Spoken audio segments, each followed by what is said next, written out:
The restaurant was busy that Friday evening like it always was. Tables filled with couples celebrating anniversaries, families enjoying a night out, business people closing deals over expensive wine. And moving between them all, carrying plates and refilling glasses, was a woman most people never really noticed. Her name was Rosa, and she had worked at this Italian restaurant for almost 8 years now. She was 45 years old, with dark hair that she always tied back in a simple ponytail and hands that had grown rough from years of hard work. When customers looked at her, if they looked at her at all, they saw exactly what they expected to see. Just another waitress, just another face in the background of their evening. And honestly, that was fine with her. Rosa had learned a long time ago that being invisible had its advantages. No one asked questions. No one expected anything. She could move through her shifts like a ghost, do her job well, collect her tips, and go home to her small apartment without anyone wondering who she really was or where she came from. But sometimes, late at night when the restaurant was closed and she was wiping down the last tables, her eyes would drift to the corner of the dining room. There, positioned near the window where the evening light would catch it just right, sat a beautiful grand piano. It was black and polished, the kind of instrument that cost more than she would make in 5 years of working here. The owner had bought it to add some class to the place, and occasionally they would hire someone to play soft music during the weekend dinner rush. Most nights, it just sat there, silent, waiting, and Rosa would look at it, just for a moment before turning away and finishing her work. She never touched it. She never even got close to it. Because that piano and everything it represented belonged to a life she had left behind a very long time ago. Rosa was not born in this country. She grew up in a small town in Brazil, the oldest of 3 children in a family that didn't have much money but had plenty of love. Her father worked in construction, coming home each night with tired muscles and cement dust in his hair. Her mother cleaned houses for wealthy families on the other side of town, sometimes bringing back little gifts that the rich people no longer wanted. But despite their simple life, there was one thing that made their home special. In the corner of their tiny living room sat an old upright piano. It was nothing fancy, just a beaten-up instrument that her grandmother had somehow held on to through decades of hardship. The keys were yellowed and some of them stuck, but to young Rosa, it was the most magical thing in the world. She taught herself to play at first, picking out melodies by ear, copying songs she heard on the radio. By the time she was 7, her mother realized that her daughter had something special, a gift, the kind of natural talent that couldn't be taught, only nurtured. They couldn't afford lessons, of course. But Rosa's mother found a way. She started cleaning the house of a retired piano teacher, an old woman who lived alone in a big house filled with books and music. In exchange for the cleaning, the woman agreed to teach Rosa for free. For the next 10 years, Rosa lived and breathed music. She would wake up before dawn to practice on the old family piano, then rush to school, then spend her evenings at the teacher's house, learning everything the old woman could share. Chopin, Beethoven, Mozart, Debussy. The names became like friends to her, their music a language she understood better than words. By 17, Rosa was winning competitions. By 19, she had earned a scholarship to one of the best music conservatories in São Paulo.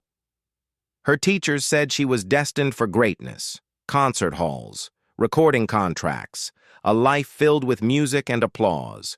The little girl from the poor town was going to become somebody. Her mother cried the day Rosa left for the city. Happy tears, she said, proud tears. She held her daughter's face in her rough hands and told her to never forget where she came from, but to never let anything hold her back either. Rosa promised she wouldn't. For 3 years, life was everything she had dreamed of. She was one of the top students at the conservatory. She performed in recitals that left audiences speechless. A famous conductor heard her play and told her she had the kind of talent that comes along once in a generation. There was even talk of her applying to schools in America, maybe Juilliard. Maybe somewhere else where she could take her gift to the next level. The future was bright. The future was certain. The future was hers. And then, one phone call changed everything. It was her younger sister on the line, crying so hard that Rosa could barely understand her words. Their mother had collapsed at work. She was in the hospital. The doctors were saying words like tumor and surgery and very serious. Rosa was on a bus home within the hour. She didn't even pack properly, just threw some clothes in a bag and ran. The whole way there she prayed. She bargained with God. She promised to be a better daughter, a better person. Anything, if only her mother would be okay. But life doesn't work that way. Life doesn't negotiate. Her mother needed surgery, and the surgery was expensive. The family had no insurance, no savings, nothing put away for emergencies. Rosa's father had injured his back the year before and could barely work anymore. Her sister was still in school. Her younger brother had just started an apprenticeship that paid almost nothing. There was only one way to get the money they needed. Rosa sold her piano, not the old family upright, though that went too eventually. She sold the beautiful instrument that the conservatory had helped her purchase at a discount, the one she had been making payments on with money from her small scholarship. A wealthy collector bought it for a fraction of what it was worth, but it was enough. It was enough for the first surgery, then there was a second surgery, and complications, and hospital bills that kept piling up like snow in a storm that never ended. Rosa dropped out of the conservatory. There was no other choice. She couldn't focus on music while her mother was fighting for her life. She couldn't sit in practice rooms playing Chopin while her family was drowning in debt. She got a job at a restaurant, then another job cleaning offices in the early morning. She worked 18-hour days sometimes, sending every bit of money she could back home. Her fingers, once trained only for the delicate work of making music, learned to carry heavy trays and scrub floors and do whatever needed to be done. Her mother lived for another 2 years, 2 years of treatments and hope and setbacks and small victories, 2 years of Rosa traveling back and forth, working herself to exhaustion, watching the woman who had believed in her slowly fade away. When her mother finally passed, Rosa was holding her hand. The last thing her mother said to her was, "Thank you. Thank you for being such a good daughter. Thank you for giving up everything." Rosa didn't feel like a good daughter. She felt like a broken one. After the funeral, she couldn't go back to her old life. The conservatory had moved on without her. The scholarship was long gone. The connections she had made, the reputation she had built, it had all disappeared in those 2 years of silence.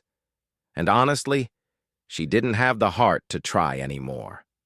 The music that had once lived inside her had gone quiet, like a radio station that slowly fades as you drive too far away. So she did what millions of people do when their dreams fall apart.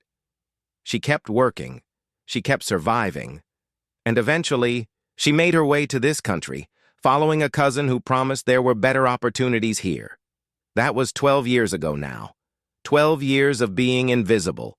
12 years of walking past pianos in restaurants and hotel lobbies and department stores, never stopping, never touching, never allowing herself to remember what she used to be. Rosa had made peace with it, or at least she told herself she had.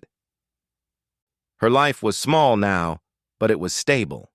She sent money to her sister every month. She had a routine.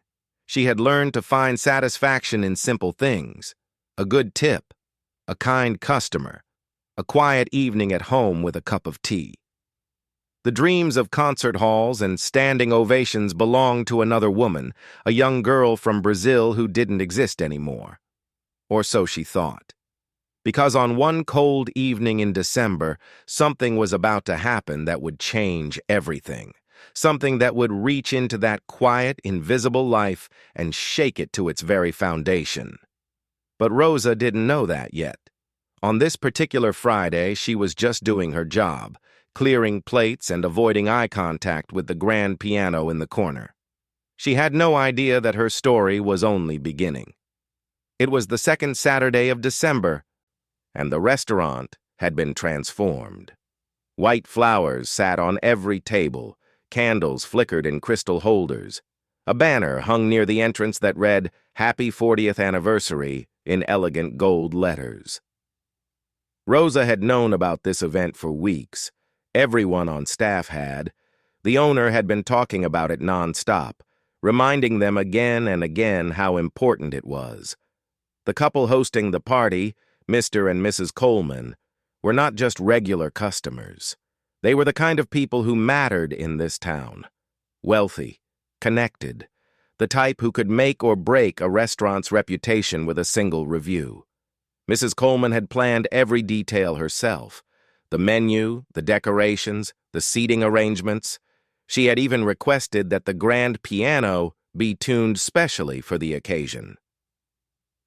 A professional pianist had been hired to play throughout the evening, soft, romantic music to set the mood for 60 of the couple's closest friends and family.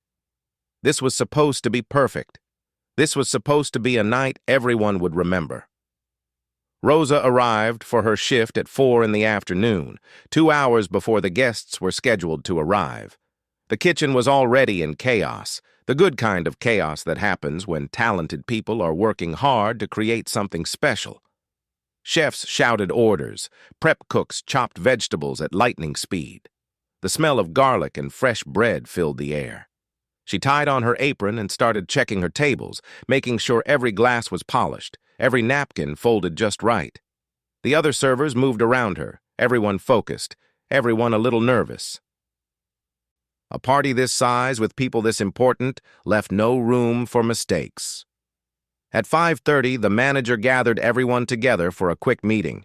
He was a tall man in his 50s named Richard, usually calm and collected, but today Rosa could see the stress in his eyes. "Listen up, everyone," he said. "I don't need to tell you how important tonight is.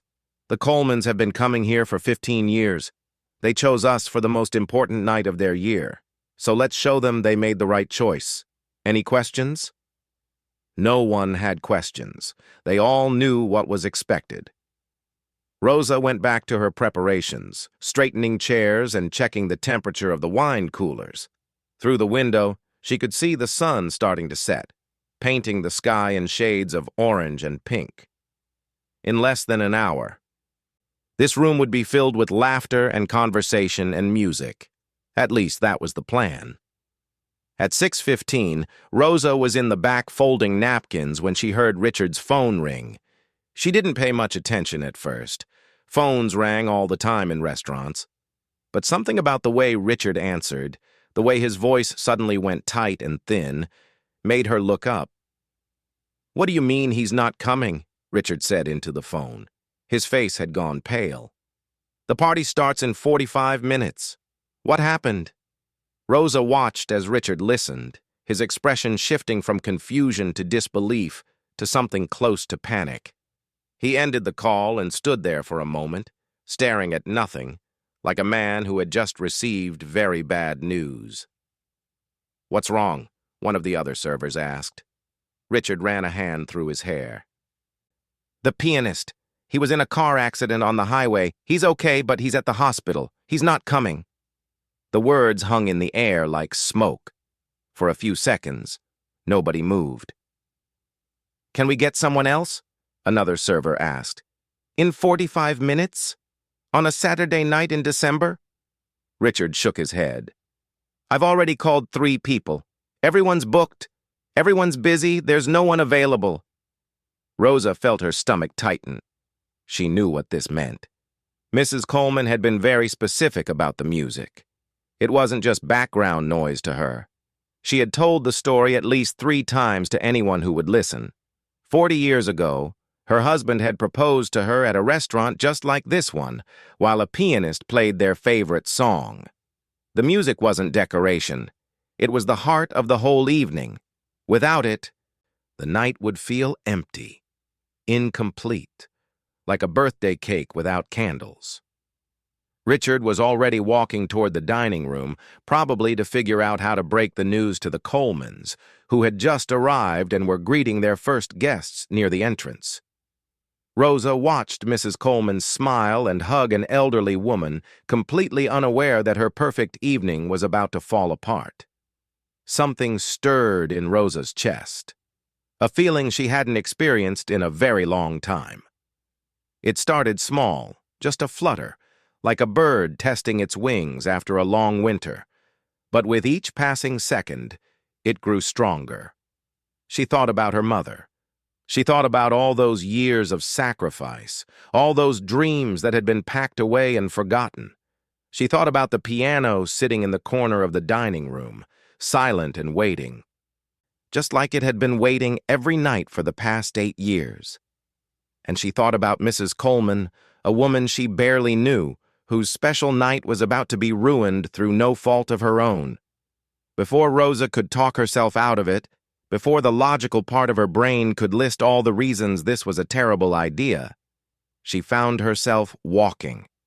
Her feet carried her across the kitchen, through the service door, and into the hallway where Richard was standing with his phone pressed to his ear, still desperately trying to find a replacement. "Richard," she said. He held up a finger, asking her to wait, but she said his name again, louder this time. "Richard, I can play." He lowered his phone and looked at her like she had just spoken in a language he didn't understand. "What?" "The piano. I can play it. I can do the music tonight." For a moment, Richard just stared at her. Rosa had worked for him for 8 years, and in all that time she had never mentioned music, never talked about her past, never given any indication that she was anything other than a reliable, quiet, hard-working waitress who showed up on time and never complained. "Rosa," he said slowly, "this isn't some birthday party where we need someone to play happy birthday. These people are expecting a professional, classical music, jazz standards, 3 hours of entertainment." "I know," she said. Her voice was steady, even though her heart was pounding so hard she could feel it in her throat. "I can do it." "Have you even played before? Do you have any experience?" Rosa almost laughed. If only he knew. If only any of them knew. "I have experience," she said simply. "Please, just let me try. If it's not good enough, I'll stop, but at least give me a chance." Richard looked at her for a long moment. She could see the calculation happening behind his eyes. On one hand, this was an enormous risk. A waitress with no apparent qualifications offering to perform for 60 wealthy guests at the most important event of the year. On the other hand, what choice did he have? The alternative was no music at all. "You understand what's at stake here?" he asked. Rosa nodded. "And you're sure you can do this?" She wasn't sure. She hadn't touched a piano in over 20 years. Her fingers might not remember. Her mind might go blank. She could fail spectacularly in front of everyone, embarrass herself, embarrass the restaurant, ruin the entire evening. But somewhere deep inside her, beneath all the fear and doubt, something was saying yes. Something that had been asleep for 2 decades was finally waking up. "I'm sure," she said. Richard took a deep breath and nodded. Okay, fine. Go. The guests are arriving now. Mrs. Coleman is going to be looking for the music any minute. Just, please, Rosa, please be as good as you think you are." Rosa untied her apron and handed it to him. Her hands were trembling slightly, but she kept her face calm. She walked toward the dining room, toward the piano, toward the moment that would either resurrect her old life or confirm that it was truly gone forever. The dining room was filling up now. Well-dressed guests mingled near the bar, laughing, catching up, admiring the decorations. A few of them glanced at Rosa as she walked past, probably wondering why a waitress was heading toward the piano instead of bringing drinks. She reached the bench and stood there for a moment, looking down at the keys. They were pristine, white and black, perfectly arranged, waiting to be touched. The last time she had sat at an instrument like this, she had been 22 years old, performing her final recital at the conservatory. The night before, she got the phone call that changed everything. 23 years of silence. 23 years of pretending that part of her didn't exist. Rosa sat down slowly. She placed her fingers on the keys, feeling the cool smoothness beneath her fingertips. Behind her, she could hear the murmur of conversation, the clink of glasses, the soft rustle of expensive clothing. No one was paying attention to her. Not yet. She closed her eyes and took a deep breath. In her mind, she was no longer a 45-year-old waitress in a borrowed black dress. She was a young girl in Brazil, sitting at her grandmother's old piano, discovering for the first time that her fingers could create magic. She pressed down on the first key, and the room went silent. The note hung in the air like a question waiting to be answered. It was a single sound, just one key pressed by one finger, but somehow it cut through everything. The conversations stopped. The laughter faded. Glasses paused halfway to lips. 60 people turned their heads toward the corner of the room where a woman they didn't recognize sat at the grand piano. Rosa kept her eyes closed. She couldn't look at them. Not yet. If she saw their faces, their confusion, their judgment, she might lose her nerve completely. So she stayed in the darkness behind her eyelids and let her fingers find the next note, and the next, and the one after that. She had chosen to play Clair de Lune by Debussy. It was one of the first classical pieces she had ever learned, back when she was just a teenager sitting in the retired teacher's living room in Brazil. The melody was gentle, dreamy, like moonlight falling on water. It asked nothing of the listener except to feel. For the first few measures, Rosa's hands were stiff. 23 years was a long time. Her fingers stumbled slightly, hesitating between notes like a person learning to walk again after an injury. She felt the rust, the years of silence, the weight of everything she had lost. But then something strange began to happen. The music started coming back to her. Not slowly, not piece by piece, but all at once, like a dam breaking open. Her fingers remembered pathways her mind had forgotten. The notes flowed out of her, first in a trickle, then in a stream, then in a river that swept away everything else. She forgot about the restaurant. She forgot about the wealthy guests and the anniversary party and the risk she was taking. She forgot about being a waitress, about being invisible, about all the years of carrying plates and cleaning tables and pretending she had never been anything more. In that moment, Rosa was just a girl again, a girl who had discovered that her hands could make magic. The dining room remained completely silent. Not the uncomfortable silence of people waiting for something to end, but the sacred silence of people experiencing something they didn't expect. Something beautiful. Mrs. Coleman stood near the entrance with her hand pressed against her heart. Tears were already forming in her eyes, though she couldn't have explained why. She had never heard this woman play before. She didn't even know this woman's name. But something about the music reached inside her and touched a place that words could never reach. Her husband noticed her crying and put his arm around her. He didn't ask what was wrong because nothing was wrong. Everything, in that moment, was exactly right. Rosa moved from Clair de Lune into Chopin's Nocturne in E-flat major. This was the piece she had played at her final recital, the last performance before her mother's illness changed everything. She had been afraid of this song, afraid that playing it would bring back too much pain, too many memories. But as her fingers danced across the keys, she realized that the pain had transformed into something else. Not sadness, exactly. More like gratitude. Gratitude for the mother who had believed in her. Gratitude for the teacher who had trained her for free. Gratitude for every moment of beauty she had ever created, even if those moments had been cut short. The melody swelled and softened, rose and fell, like breathing, like waves, like a heart that had finally remembered how to beat.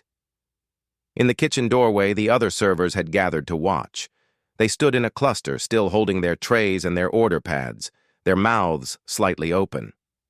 These were people who had worked alongside Rosa for years. They had shared breaks with her, complained about difficult customers with her, celebrated small victories with her. And not one of them had ever suspected that she could do this. "Did you know?" one of them whispered to another. "I had no idea. I thought she was just, regular." But there was nothing regular about what they were witnessing. This was something rare, something special, the kind of moment that people remember for the rest of their lives. Richard stood at the back of the room with his arms crossed, watching Rosa play. His face had shifted from worried to relieved to something close to wonder. He had taken a huge gamble letting her sit at that piano. If she had failed, if she had stumbled through some clumsy attempt at music, it would have ruined everything. His job might have been at risk. The restaurant's reputation might have suffered. But she hadn't failed. She was magnificent. Rosa finished the nocturne and paused for just a moment, letting the last note fade into silence. Then, without opening her eyes, she began something new. A Brazilian song this time, something her grandmother used to hum while cooking dinner. It was softer, simpler, a melody that spoke of home and family and love that endures even when everything else falls apart. A few of the older guests recognized the style, the rhythm that was distinctly Latin American. They swayed slightly in their seats, lost in the music, transported to places they had never been.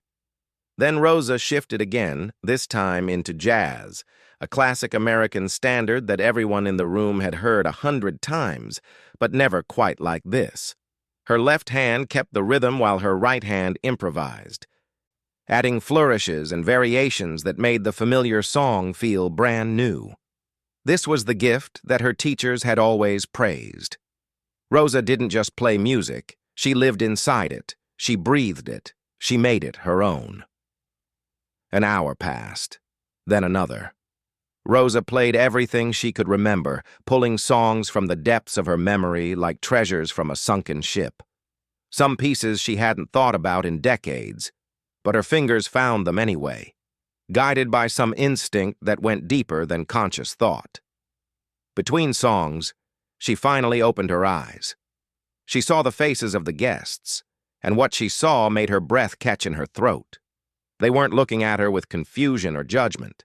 They were looking at her with awe, with gratitude, with the kind of respect that cannot be faked or purchased. Mrs. Ross Coleman had moved closer to the piano at some point, sitting at a nearby table with her husband. Both of them had tears on their cheeks, but they were smiling. The kind of smile that comes from deep happiness, from experiencing something truly meaningful. Rosa realized in that moment that she had been wrong about so many things. She had spent 23 years believing that her gift was gone, that the music had died along with her dreams. She had convinced herself that she was nobody special, just another invisible person trying to survive in a difficult world. But the music had never left her. It had been waiting inside her all along, patient and faithful, like a friend who never gives up hope. She played another hour, and then another. She lost track of time completely. Lost track of everything except the feeling of the keys beneath her fingers and the sound that filled the room. When she finally stopped, when her hands came to rest on her lap and the last echo faded into silence, the response was immediate. Everyone stood up. Every single person in that room rose to their feet and began to clap. The applause was thunderous, overwhelming, the kind of response that professional performers dream about their entire careers. Rosa sat at the piano bench, trembling, unable to process what was happening.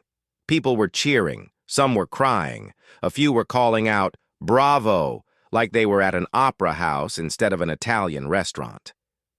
Mrs. Coleman approached her with tears streaming down her face. She took Rosa's hands in her own and held them tightly. "That was the most beautiful thing I have ever heard," she said, "in my entire life. Who are you? Where did you come from?" Rosa looked at this elegant woman, this stranger who was holding her hands like they were old friends, and she didn't know how to answer. How could she explain everything? How could she compress 23 years of silence and sacrifice and lost dreams into a few simple sentences? "I'm just a waitress," she said quietly. Mrs. Coleman shook her head firmly. "No," she said. "You are so much more than that, and I think you know it." For the first time in longer than she could remember, Rosa felt something warm bloom in her chest. It wasn't pride exactly.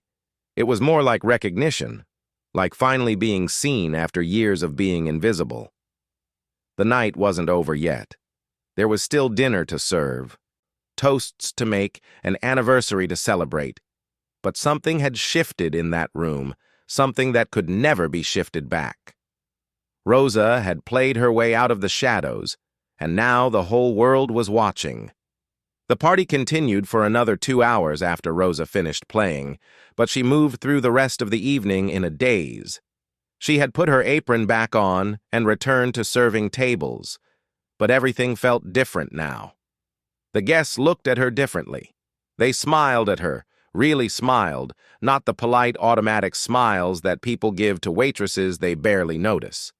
Some of them reached out to touch her arm as she passed, thanking her again for the music. One elderly man stopped her while she was refilling water glasses. His eyes were red, like he had been crying. "My wife passed away 3 years ago," he said quietly. "That Chopin piece you played was her favorite. She used to play it every Sunday morning while I made breakfast. When I heard you play it tonight, it was like she was in the room with me again. Thank you for that gift." Rosa didn't know what to say. She had just been playing music. She hadn't realized she was giving people pieces of their own lives back. By the time the last guests left and the staff began cleaning up, Rosa was exhausted in a way she hadn't felt in years. Not physically tired, though her fingers ached from playing for so long. This was a different kind of tiredness, an emotional emptiness that comes after pouring everything you have into something. She was wiping down a table near the window when Richard approached her. He stood there for a moment without saying anything, just looking at her like he was seeing her for the first time. "Why didn't you ever tell me?" he finally asked. Rosa shrugged. "It was a long time ago. A different life." "A different life," he repeated slowly. "Rosa, I've managed restaurants for 25 years. I've hired dozens of musicians, some of them very talented. But what you did tonight, I've never seen anything like it. You had 60 people completely hypnotized. Some of them were crying. Do you understand how rare that is?" She didn't answer. She just kept wiping the table, even though it was already clean. Richard sat down in one of the chairs and gestured for her to sit across from him. After a moment's hesitation, she did. "Tell me," he said. "Tell me where that came from." So Rosa told him. She told him about growing up in Brazil, about the old piano in her grandmother's house, about the retired teacher who gave her free lessons. She told him about the conservatory and the promising future and the phone call that changed everything. She told him about her mother's illness, about selling her piano, about the 23 years of silence that followed. Richard listened without interrupting. When she finished, he shook his head slowly. "And you've been here for 8 years, he said. 8 years of carrying plates and filling water glasses, and the whole time you had this inside you." "The music doesn't pay the bills," Rosa said simply. "Waitressing does." Maybe that's about to change. Before Rosa could ask what he meant, her phone buzzed in her pocket. Then it buzzed again and again. She pulled it out and saw notifications flooding her screen, text messages, social media alerts, missed calls from numbers she didn't recognize. "What's happening?" she asked, confused. Richard smiled slightly. "I think you're about to find out." What Rosa didn't know was that during her performance, several guests had taken out their phones. They had recorded videos of the waitress at the piano, capturing her transformation from invisible server to stunning musician. One woman, A guest with a large following on social media had posted a 2-minute clip with the caption, "Came to an anniversary party. The waitress started playing piano. I am literally sobbing right now." That video had been posted 3 hours ago. Since then, it had been shared over 50,000 times. Rosa stared at her phone, trying to make sense of what she was seeing. People she had never met were commenting on videos of her playing. They were calling her incredible, amazing, a hidden gem. News sites were picking up the story. Someone had already written an article titled, "Mystery Waitress Stuns Guests with Breathtaking Piano Performance." "This can't be real," she whispered. But it was real, and it was only the beginning. By the next morning, the video had gone viral, over 2 million views and counting. Rosa's phone hadn't stopped buzzing all night, and she had barely slept. She sat in her small apartment above the laundromat, watching the numbers climb higher and higher, feeling like she had fallen into someone else's life. Her sister called from Brazil, crying with happiness. "I always knew," she kept saying. "I always knew you were special." Mama knew too. She never stopped believing in you.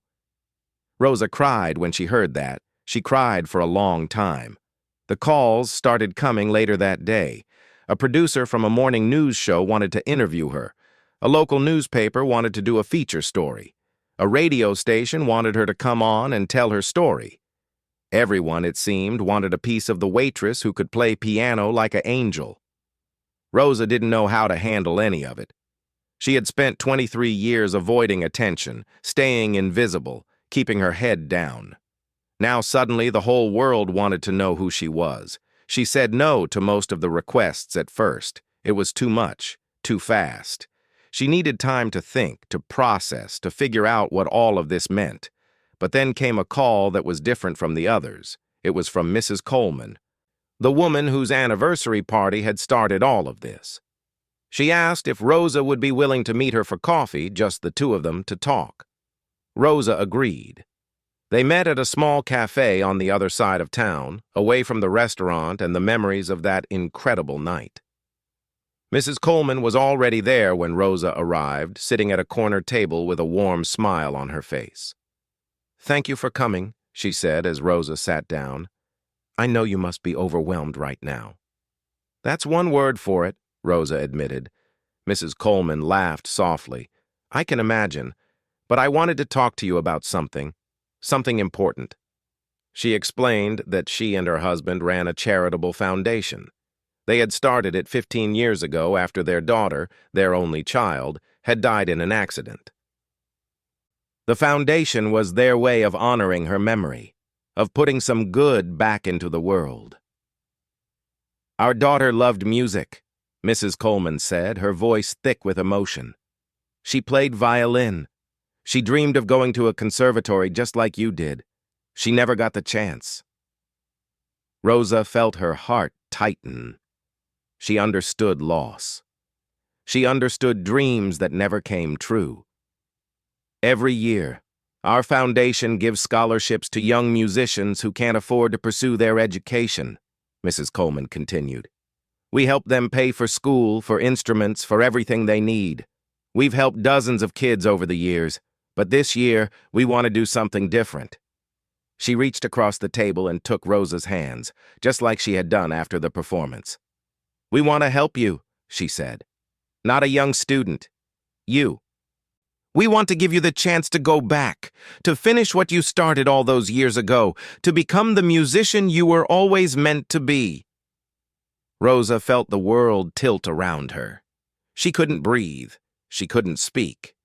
This woman, this stranger who had only known her for a few days, was offering her something she had never dared to dream of anymore. A second chance. "I don't know what to say," Rosa whispered. "Say yes," Mrs. Coleman replied. "Say yes and let us help you. My daughter never got to follow her dream, but maybe through you, a little piece of that dream can still come true." Rosa looked at this kind woman with tears blurring her vision. She thought about her mother, who had sacrificed everything so her children could have better lives. She thought about the retired teacher in Brazil, who had believed in a poor little girl with talented fingers. She thought about all the years of silence, all the music she had kept locked inside, and she thought about what her mother had told her the day she left for the conservatory. Never let anything hold you back. For 23 years, Rosa had been holding herself back. She had been punishing herself for choices she never really had, carrying guilt for dreams that life had stolen from her. Maybe it was time to stop. Maybe it was time to play again. Rosa took a deep breath and looked into Mrs. Coleman's eyes. "Yes," she said. "Yes." 1 year later, Rosa stood backstage at a concert hall in the heart of the city. She could hear the audience on the other side of the curtain, hundreds of people settling into their seats, flipping through programs, waiting for the show to begin. Her hands were trembling, just like they had trembled that night at the restaurant. But this time, the trembling wasn't from fear. It was from excitement, from gratitude, from the overwhelming feeling of standing exactly where she was always meant to stand. So much had changed in 12 months. After accepting Mrs. Coleman's offer, Rosa had enrolled in a music program at a university nearby. At 46 years old, she was by far the oldest student in most of her classes. Some of her classmates were young enough to be her children. But none of that mattered. She was there to learn, to grow, to become the musician she had always dreamed of being. The first few months were hard, harder than she had expected. Her fingers had remembered the music that night at the restaurant. But rebuilding proper technique took time. There were days when she felt like a beginner again, stumbling through scales and exercises that teenagers could do in their sleep. There were moments when she wondered if she had made a mistake, if she was too old for this, if the dream was better left as a memory. But she kept going. Every morning she woke up before dawn and practiced for 2 hours before class. Every evening she stayed late in the practice rooms, working through pieces until her fingers ached. She pushed herself harder than she had ever pushed herself before, because she knew this was her last chance. There wouldn't be another one. Her teachers were amazed by her progress.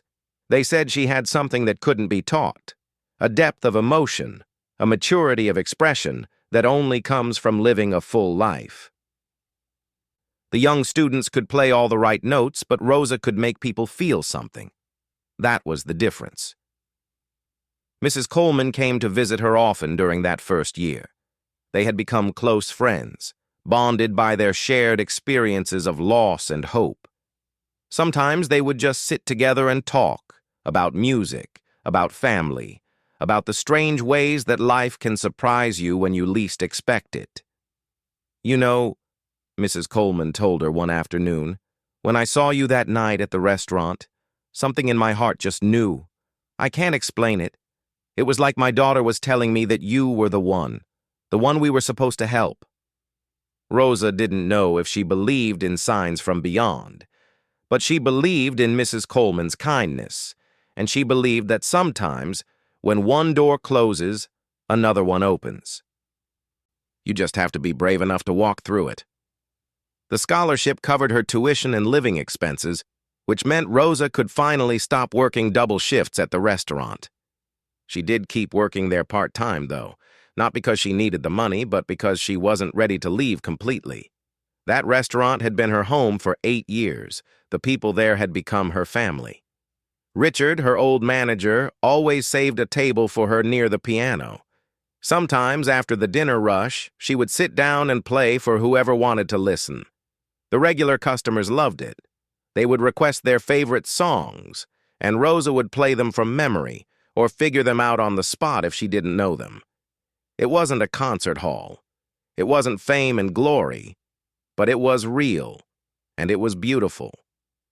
And Rosa treasured every moment of it. Her sister flew in from Brazil for the first time in 15 years to watch her graduate from the music program. They held each other at the airport and cried for what felt like hours. Her sister kept touching her face, like she couldn't believe Rosa was really there, really doing this, really alive after everything they had been through. "Mama would be so proud," her sister said. "She's watching you right now. I know she is." Rosa believed that too. Now, standing backstage at the concert hall, she thought about everyone who had brought her to this moment. Her mother, who had sacrificed everything for her children. The retired teacher in Brazil who had seen potential in a poor little girl and nurtured it for free. Mrs. Coleman, who had offered a stranger a second chance at life. All the servers and customers at the restaurant who had cheered her on and believed in her. She wasn't alone on that stage. She was carrying all of them with her. A stagehand appeared beside her. "5 minutes, ma'am." Rosa nodded. She took a deep breath and looked down at her hands. They were still the hands of a working woman, rough in some places, marked by years of hard labor. But they were also the hands of a musician. They always had been.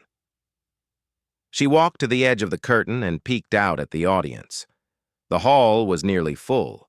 She could see Mrs. Coleman and her husband in the front row. Richard was there too, sitting next to some of the servers from the restaurant. Her sister was clutching a bouquet of flowers, already crying before the show had even started. And scattered throughout the audience were faces Rosa didn't recognize. People who had seen the viral video a year ago. People who had followed her journey online, watched her progress, cheered her on from a distance. They had come to see the waitress who had shocked the world. They had come to see what she had become. The lights in the hall dimmed. A hush fell over the crowd. Rosa stepped out from behind the curtain and walked toward the grand piano at the center of the stage. The spotlight found her, warm and bright, and for a moment she just stood there, letting the silence wrap around her like a blanket. Then she sat down at the piano and placed her fingers on the keys. She had chosen to open with the same piece she had played that night at the restaurant, Clair de Lune, the song that had broken 23 years of silence. The song that had changed her life. The first note rang out, pure and clear, filling the concert hall like a voice calling out in the darkness. And just like that night at the restaurant, the room went completely still. Rosa closed her eyes and let the music take over. She played for her mother, who had never stopped believing in her. She played for the little girl in Brazil who had dreamed of something bigger. She played for the woman who had spent 2 decades thinking her dreams were dead, only to discover they had been sleeping all along. She played for everyone who had ever been told they were too old, too late, too ordinary to do something extraordinary. The music swelled and soared, filling every corner of the hall, touching every heart in the audience. People wept openly. Strangers reached for each other's hands. For those few minutes, nothing else existed except the sound of a woman finally becoming who she was always meant to be. When the last note faded into silence, Rosa opened her eyes. The audience was on its feet. The applause was deafening, rolling over her like a wave, lifting her up, carrying her forward. She stood and bowed, tears streaming down her face. In the front row, Mrs. Coleman was sobbing. Her sister was jumping up and down like a little kid. Richard was clapping so hard his hands must have hurt. Rosa looked out at all of them, these people who had believed in her, who had given her a second chance, who had refused to let her stay invisible. And she smiled, because she finally understood something that had taken her 47 years to learn. Dreams don't die, they just wait. They wait for us to get tired of being afraid. They wait for us to find the courage to try again. They wait for the moment when we finally sit down at the piano and play that first note. Rosa had played her note, and the world had listened.